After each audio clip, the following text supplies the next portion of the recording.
Hello friends, welcome to my YouTube channel learn with Arijit. এখানে দেখো অনুপাতের একটি অঙ্ক আছে, কীভাবে সলভ করা যায় দেখা যাক। X plus Y is to Y plus Z is to Z plus X equals to কত দেওয়া আছে? 6:7:8। এক্স প্লাস ওয়াই প্লাস জেডের মান দেওয়া আছে, জেড ইকুয়ালস টু কত হবে, ঠিক আছে। তাহলে আমি এখান থেকে ধরে নিই যে X plus Y equals to 6K। Similarly তাহলে Y plus Z equals to কত হবে? 7K। Z plus X equals to কত হবে? 8K। তাহলে আমি অনুপাতটাকে ধরে নিলাম। এবার এগুলো যোগ করে দিতে হবে। যোগ করে দিলে এখানে কী হবে?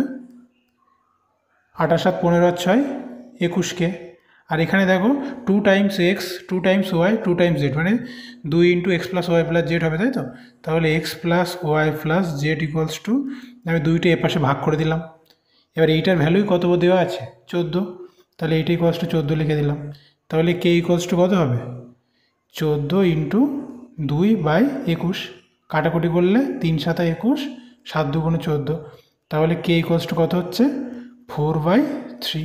এখন কিসের মান বের করতে বলেছে? জেড। এবার X plus Y plus Z equals to কত? 14। তার থেকে কত বাদ দেবো? এক্স প্লাস ওয়াইয়ের মান বাদ দেবো। এক্স প্লাস ওয়াই মানে কত? আবার 6K।